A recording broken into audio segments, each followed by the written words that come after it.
Hi, welcome to our channel where we share the most intriguing stories. A peaceful rancher, a fake inspection, a dead coyote planted as evidence. When a Texas farmer uncovers a web of corruption linking HOAs, rogue cops, and greedy developers, he doesn't just fight back, he declares war. This isn't just land, it's legacy. And Brad Weston won't let it go. I was up before the sun, same as always. There's a rhythm to life out here that doesn't give a damn about what day of the week it is. The sky was still a deep purple when I walked the fence line with my dog, Scout, thermos of black coffee in hand. 48 years on this land, and it still quiets my mind like nothing else. Cows lowing in the distance, wind rustling through the mesquite, and the occasional owl telling me to mind my business. This land has been in my family since my granddad staked his claim back in the 70s, and it damn sure wasn't going anywhere. Not on my watch. The morning went as usual. Checked the irrigation valves, waved to the ag students who showed up early to help muck stalls, and learned something real. I liked teaching. They reminded me of myself when I still thought the world made sense. We loaded hay, patched some fencing, and around mid-morning I climbed up on the old Massey Ferguson to plow the east field. That's when things went sideways. About 20 minutes in, one of my farm hands, Miguel, came running up from the dirt road that ran along the edge of my property. His face was pale. "Senor Brad, you need to come." Now I figured maybe one of the steers got loose, or some fool tourist drove their Jeep too far off the road again. That happens more than you'd believe. But what I found made the hair on my arms stand straight up. 4 people. 3 men and 1 woman, all wearing dark green uniforms with some kind of shiny badge patches, were standing near my southern irrigation pumps. 2 of them were armed, not just sidearms, tactical vests, radios, full gear. One was gesturing at the machinery, while another was holding what looked like an official clipboard. They'd shut off the valves and parked their unmarked white truck right in the middle of my service path like they owned the place. I approached slow, letting them see me coming, Scout at my heel. "You boys planning on fixing what you just shut off, or should I call someone who knows what the hell they're doing?" I said, not raising my voice, but I didn't smile either. One of them, a tall guy with a tan that screamed desk job, stepped forward. "Sir, we're with the Environmental Enforcement Division. We've received reports of chemical runoff from this property, contaminating local groundwater. Effective immediately, all agricultural activity is to be suspended pending investigation." He handed me a paper which I didn't take. I've seen enough fake paperwork in my life to know a bluff when it's coming. "I didn't ask who you say you're with," I said, crossing my arms. "I asked what the hell you think you're doing shutting down my operation without a warrant or even a goddamn phone call." The woman, younger, nervous, looked toward clipboard guy, who nodded like he was the big boss here. He pulled out another document and said, "This is a municipal cease and desist, signed by Judge Malcolm Granger of the Travis County District." That name hit me like a brick. Malcolm. I sell that man a quarter steer every 3 months, and he always insists on grass-fed and vacuum-sealed. He wouldn't send armed officers onto my land without a heads up. Hell, he'd ask me to deliver to the courthouse if I'm already coming into town. "You expect me to believe Malcolm Granger signed off on this?" I asked, stepping forward now. "I had coffee with him last Tuesday. He didn't mention anything about my farm poisoning the town."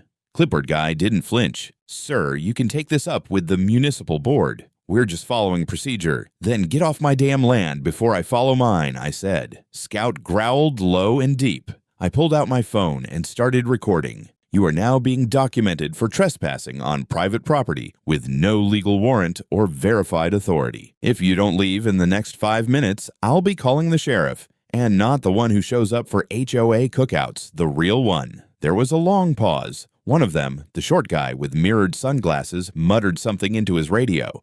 Then, without another word, they got back in the truck, reversed onto the gravel path, and drove off like this was just another Tuesday. As soon as they were gone, I walked over to the pumps. Sure enough, valves had been turned hard closed, and a few pressure lines were disconnected. Intentionally. That wasn't inspection. That was sabotage. Back in the house, I pulled the footage from my security cams.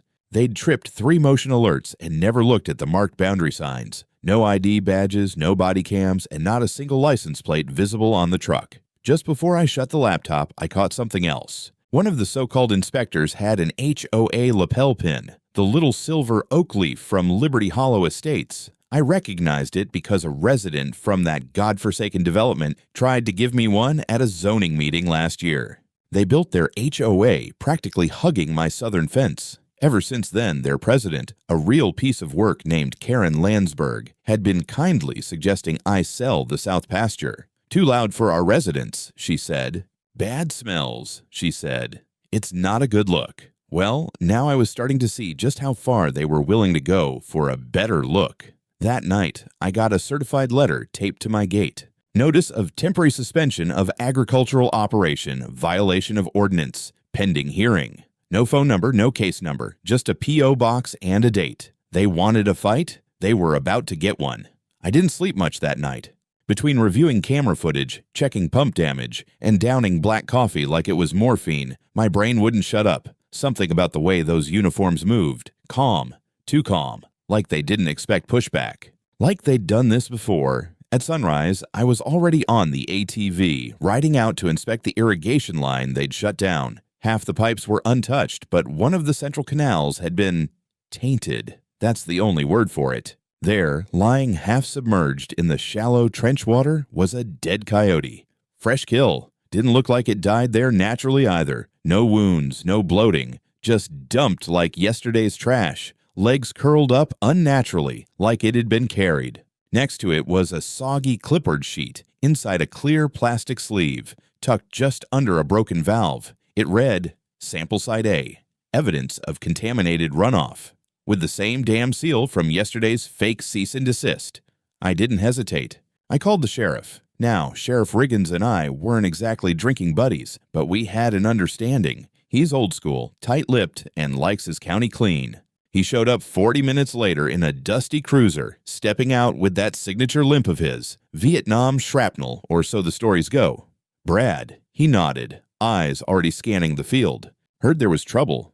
Dead coyote in my canal. Fake inspectors yesterday. Sabotage of irrigation. And now this, I said, pointing to the laminated report. Take a good look before it accidentally walks off. He crouched, pushed his sunglasses up, and exhaled. You didn't kill that thing. Nope, it wasn't here 24 hours ago. I've got camera logs to prove it. Let me guess, he said, flipping the paper over. They said it was a contamination site. Bingo. I took him back to the house, pulled up the motion-triggered camera footage. He watched in silence as we saw one of the inspectors dragging something into the canal before flashing a DSLR camera at it like it was a crime scene. Riggins swore under his breath. That ain't procedure. That's staging. I leaned on the desk. And it gets better. The guy leading them has a Liberty Hollow HOA pin on his collar. His head snapped around. You sure? Positive. I've had a few run-ins with their queen bee, Karen Landsberg. She's been sniffing around my southern boundary for a year, trying to get me to sell. Now, suddenly, I'm the chemical boogeyman? The sheriff muttered something about HOA folks thinking they're royalty. He made a few calls, got a deputy to pick up the animal for toxicology, and told me he'd look into it. That usually means nothing, but the next day, he called me back. Voice lower than usual. Brad just got the tox report.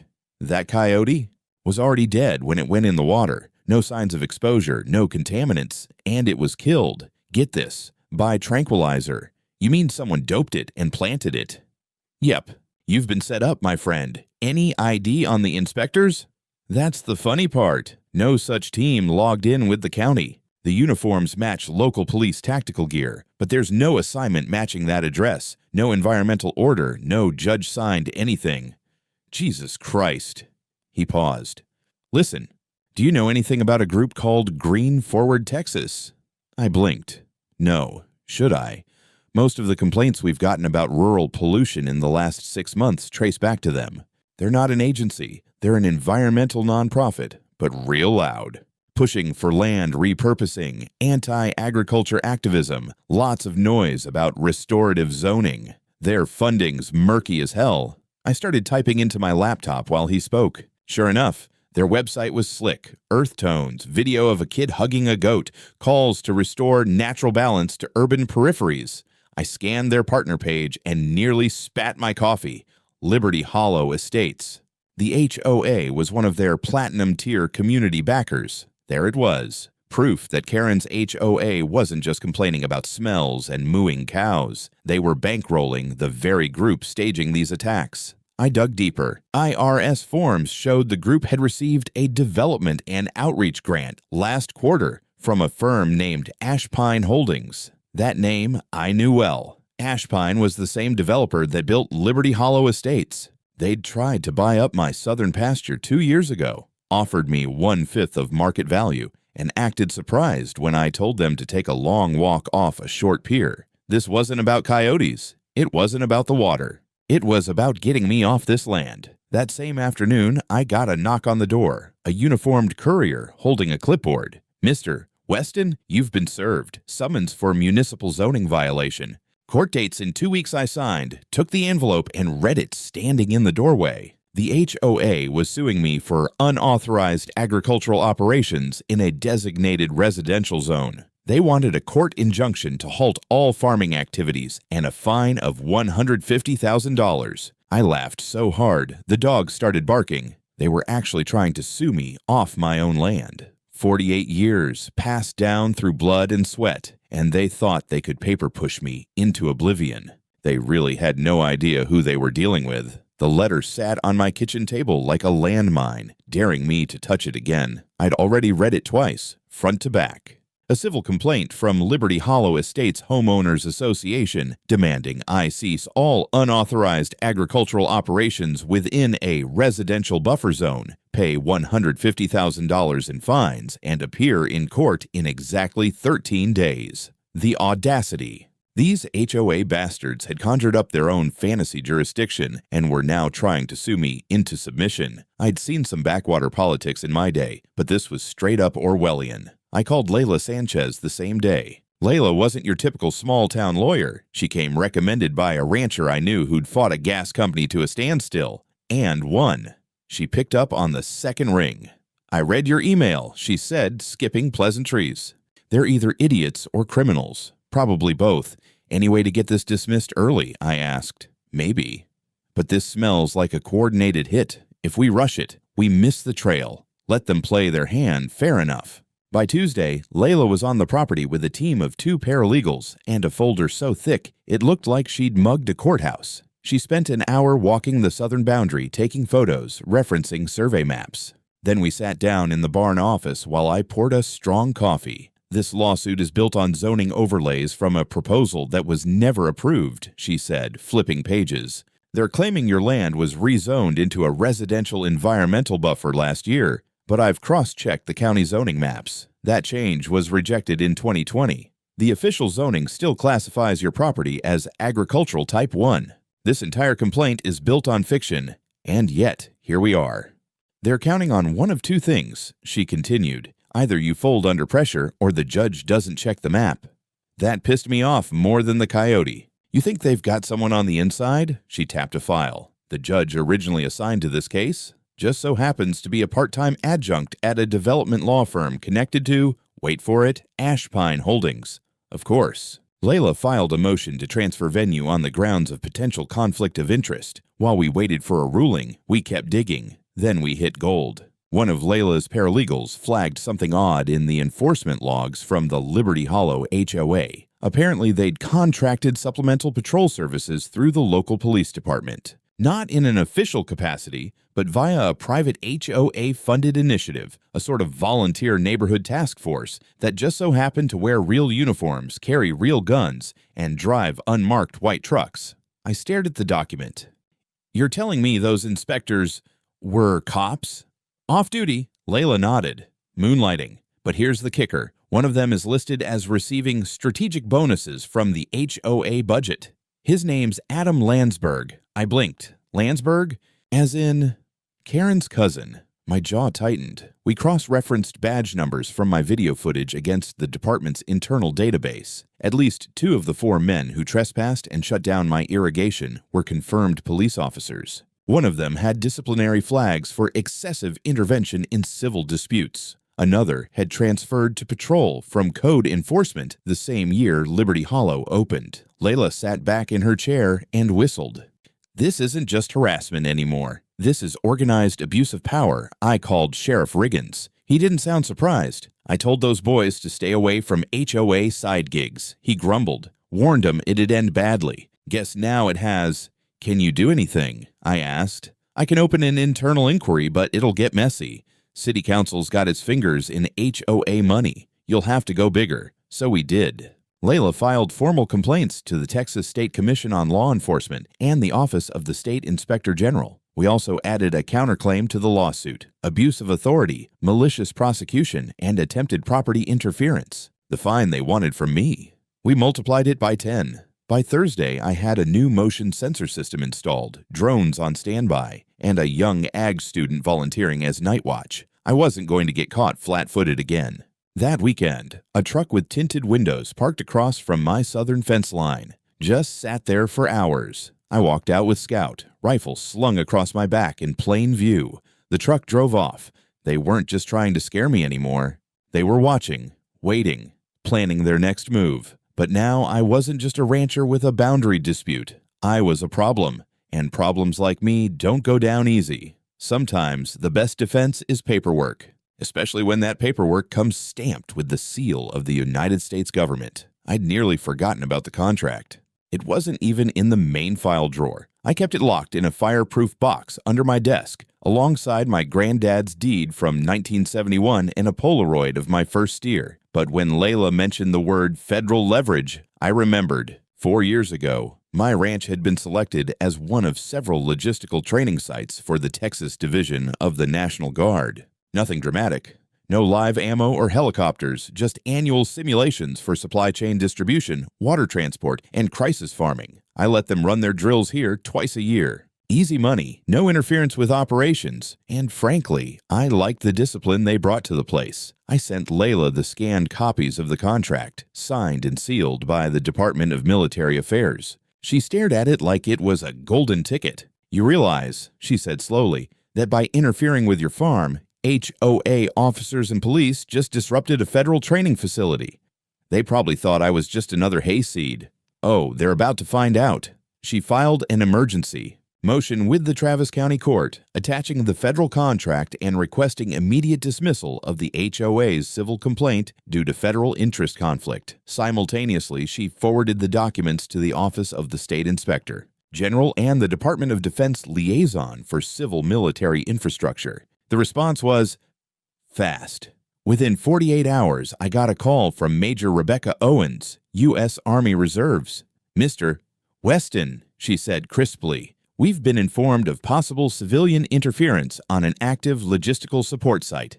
We take that very seriously. I'll be sending a field liaison to assess your situation. In the meantime, do not engage further with any local enforcement without notifying my office." I hung up, grinning like a kid on Christmas. Next thing I knew, a black SUV rolled up the gravel drive, dust trailing behind like a storm cloud. The man who stepped out looked like he'd chewed nails for breakfast. Name tag, Sergeant Linville. He wore fatigues, but the polite kind. Real firm handshake. Real sharp questions. We walked the property. I showed him where the fake inspectors had trespassed, the irrigation sabotage, the canal where they dumped the coyote. I handed him the camera footage, screenshots of their uniforms, and the HOA court filings. He didn't react much, but his jaw kept tightening. "Federal agreements," he finally said, "are not subject to local civilian disruption." What happened here? That's grounds for felony charges under Title 18, Section 1382. Glad someone noticed. He nodded. "We'll take it from here." Meanwhile, I had another iron in the fire. The deeper I dug into Green Forward, Texas, the uglier it got.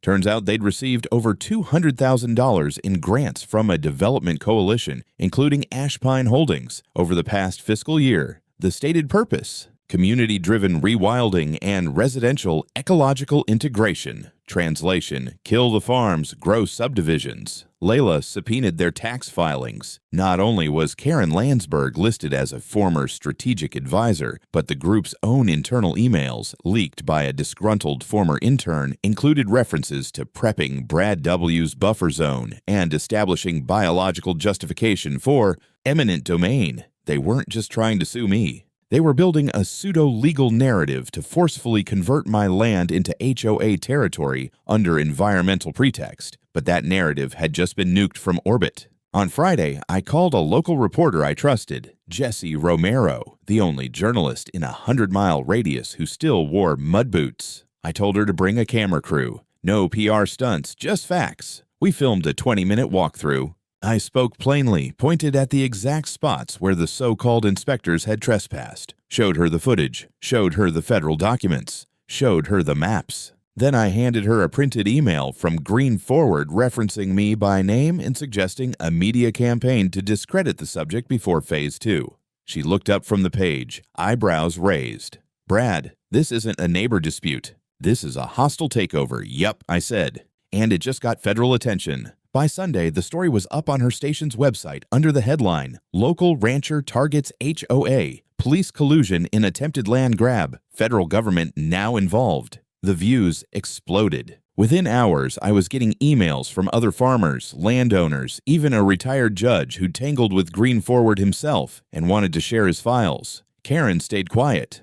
Real quiet. The HOA board issued a generic "we deny all wrongdoing" statement, but their poker face was cracking. One of their junior officers, a pencil neck named Greg Sanders, resigned in the middle of the night and posted a long Facebook rant about moral compromise and things spiraling out of control. They wanted war. Now they had one. I've never been one for the spotlight. I prefer my face behind a hay bale, not in front of a camera. But when the system starts throwing bricks, sometimes you've got to build your own wall and paint a target on it. Jesse's report aired on the local station that Monday night. By Tuesday morning, my phone had turned into a war drum. Voicemails from strangers, emails from landowners, texts from people I hadn't spoken to in years. I got a message from a rancher out in Caldwell who said, "Brother, they tried to run this exact playbook on me last year. You just said out loud what none of us could." That afternoon, I made a decision. I set up a live stream, used an old DSLR, duct taped it to a fence post, and fed the stream right to my website.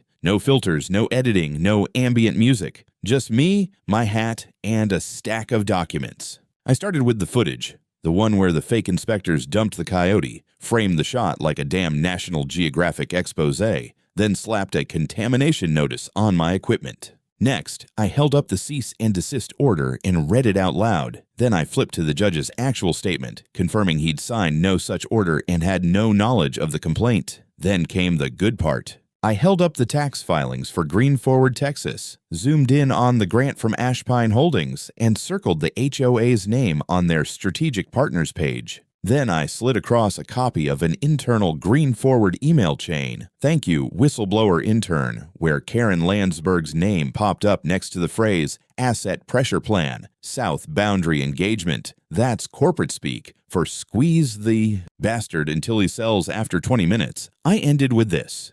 To whoever's watching, this isn't about zoning. It's not about irrigation. It's about greed, dressed up in khakis, hiding behind HOA bylaws, and pretending to care about frogs. And you know what? I'm done pretending I don't see it. By sundown, over 40,000 people had watched it. 2 local stations picked it up. Then a national farming blog reposted it with the headline, "Rancher versus HOA. The fight over Liberty Hollow turns ugly." That's when the real fire started. A retired district attorney out of Austin, Mitchell Dorsey, emailed me a one-liner. "I'd like to review your materials." Pro bono. When a man like that offers free legal help, you don't ask why. You just send the damn files. Within hours, he was on a video call with Layla, combing through the HOA's bylaws, campaign donations, police payroll records, and Green Forward's lobbying history. Dorsey was a slow talker, but every word hit like a nail gun. "This wasn't negligence," he said. "This was racketeering. HOA, law enforcement, developer, nonprofit. They're not 4 different groups. They're one." Meanwhile, inside Liberty Hollow, the cracks were spreading. An anonymous account posted HOA board meeting recordings from 2 months back. You could hear Karen telling board members, "If we get Weston's acreage, our valuation increases 30%. That's enough to start phase 2. Someone asked if it was legal. She answered, "Don't ask stupid questions." That clip got 500,000 views in under 12 hours. By Friday, one of their junior board members resigned. Publicly. His post was long, emotional, and named names. He claimed the environmental inspections were funded from a shadow budget Karen had created, hidden from annual reporting. Claimed he'd seen bribes passed as bonuses. Claimed Landsberg's cousin, the off-duty cop, was paid in cash. That same evening, Liberty Hollow's Facebook page turned into a digital war zone. Residents started demanding an emergency meeting. HOA leadership deleted comments. That made it worse. Someone posted satellite images showing that Liberty Hollow itself was built on what used to be part of a protected wetland, which they'd conveniently paved over for eco-friendly walking trails.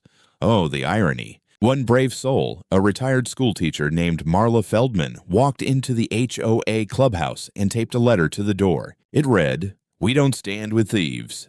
I printed a copy of that letter and pinned it to the barn wall next to my granddad's branding iron. Scout barked like he understood. They'd used media to try to paint me as some old dirt-covered hillbilly choking the air with cow farts. And I'd used the truth to shove their entire scheme into the spotlight. Now, instead of me being the problem, the HOA was under siege from within. I was in the middle of restocking mineral blocks when I saw the first black SUV kick up dust down County Road 18, then a second, then a third. They weren't HOA patrols this time. These had federal plates. I wiped my hands on my jeans and met them at the gate. A woman in a dark blazer stepped out, credentials in hand before I even asked. Agent Vera Solis, Office of the State Inspector General. We have a warrant to search and seize documentation related to municipal interference and federal contract obstruction. I smiled. You're going to need a couple of boxes. Over the next 2 hours, my barn office turned into evidence central. I had folders, emails, security footage, court documents, green forward tax returns,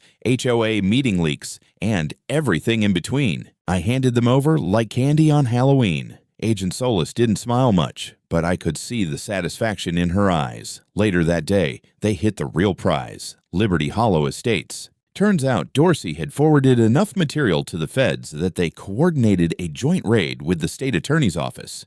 The HOA office, Karen Landsberg's home, the Ashpine Holdings satellite office, and even the Green Forward Texas headquarters in Austin were all served with warrants simultaneously.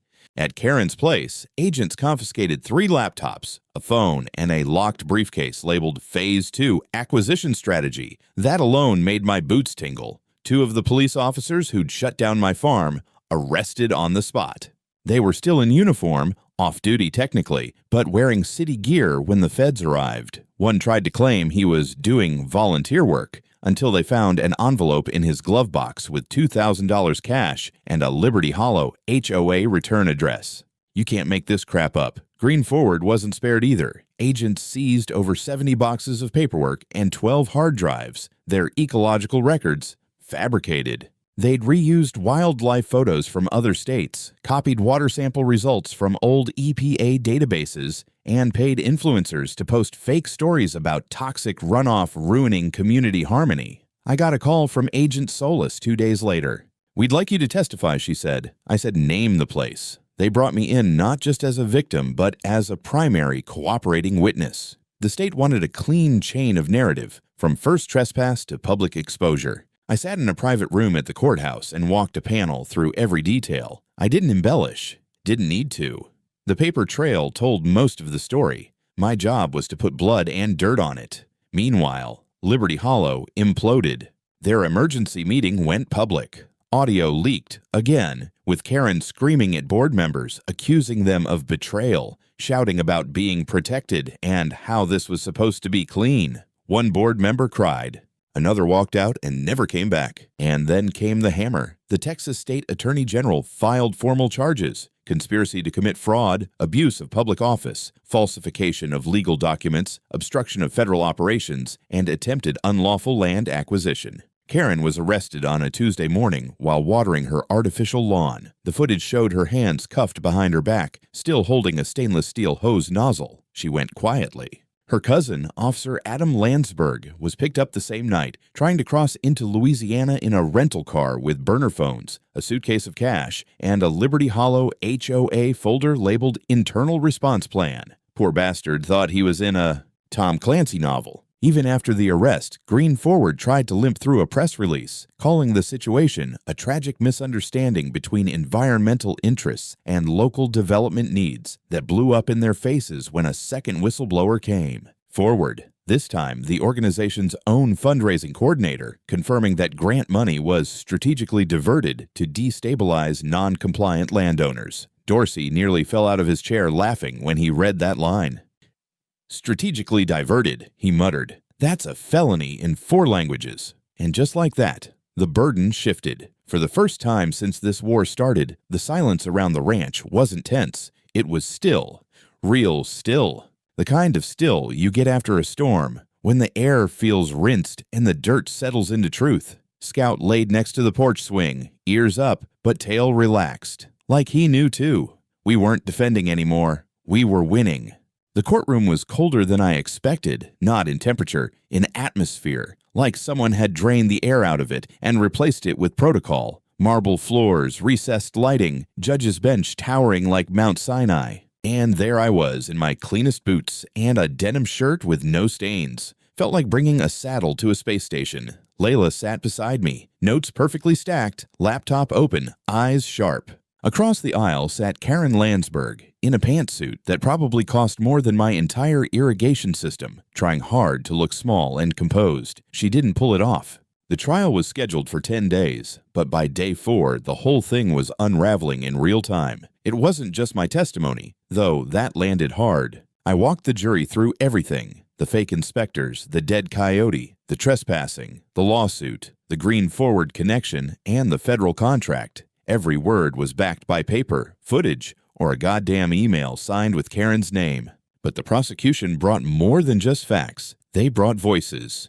Marla Feldman, the retired teacher from Liberty Hollow, took the stand and described how HOA meetings had turned into private business pitches, where board members casually discussed land values and elimination scenarios for noisy neighbors.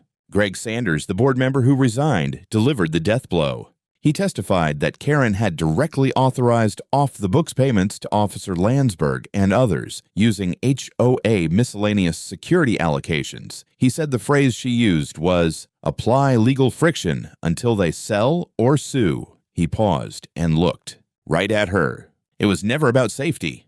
It was about acquisition. The room went silent. On cross-examination, the defense tried to paint me as a reactionary landholder clinging to outdated practices. Layla smiled like a wolf and pulled out the federal logistics agreement, complete with Department of Defense signatures. Then she held up a notarized letter from the National Guard praising the property's role in disaster readiness simulations.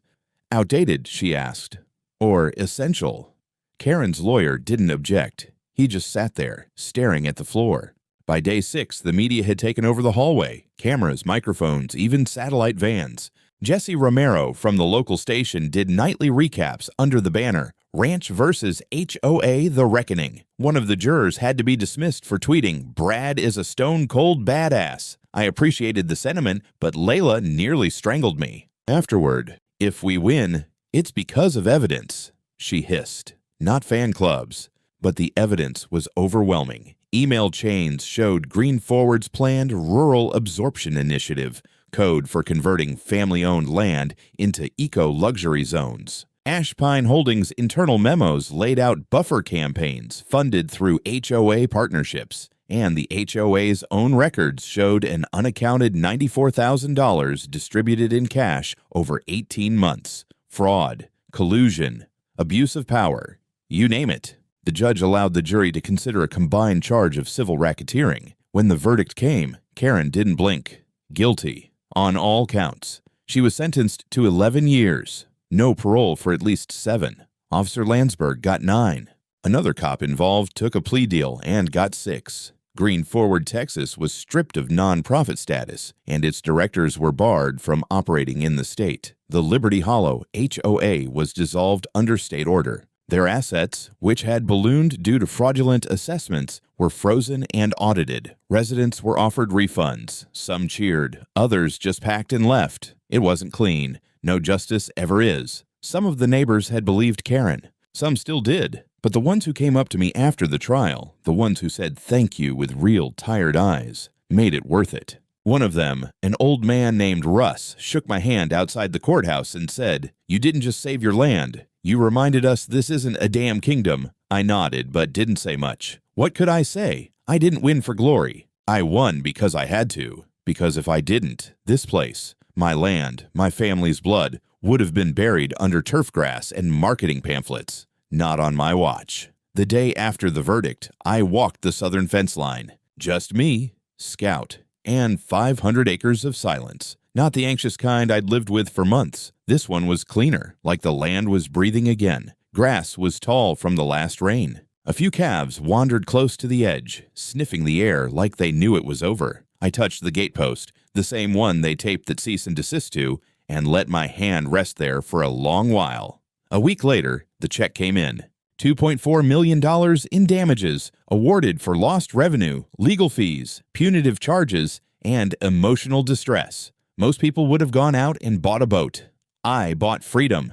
First thing I did was expand the surveillance grid. New camera towers, night vision drones, and a system that backs everything up to 2 separate cloud servers and an offline drive stored in a literal gun safe. Second thing I did, hired 3 full-time agricultural students to help manage operations, paid them above market, gave them housing on site, and set up a mentorship program. These kids weren't just labor, they were legacy. My legacy. And the third thing, I bought back a plot of land that Ash Pine Holdings had swallowed 5 years ago. 40 acres. Scrubland to them, but to me it was the hill where I proposed to my late wife. They bulldozed the old tree we carved our names into, so I planted 50 new ones. One for every year this ranch has been in my family. One for every lie they told. One for every truth we dug up and held to the light. And I left the center of the grove empty, just a wide circle of gravel and stone. I didn't put up a sign, but I knew what it was. A quiet place to remember that fighting back matters. The media circus moved on. Jessie did one last segment titled The Weston Precedent, and then even she turned to other stories. But the ripple didn't stop. 3 counties over, another HOA backed down from trying to rezone farmland after watching our trial. A bill was proposed in the state legislature, the Rural Property Protection Act, directly citing our case in its introduction. Layla helped draft parts of it. And me. I didn't go back to normal because normal's gone. But I found something better. Clarity. I started speaking at town halls, quiet ones. No microphones, just folding chairs and calloused hands. Told people what happened, told them what to watch for, told them what to write down, record, and remember. I didn't turn into some hero. I stayed what I was, a rancher, a man who knew what his land was worth, not in dollars, but in dirt, time, and truth. People still drive by Liberty Hollow. The sign's gone. Just a few houses now. Some stayed, some left. The greenbelt they tried to steal. It's wild again. Cows graze where board meetings used to be planned. Sometimes I sit on my porch and sip coffee while Scout sleeps at my feet. The wind whistles through the mesquites, and the sun hits that tree line just right. And I think, damn, Granddad would have liked this ending.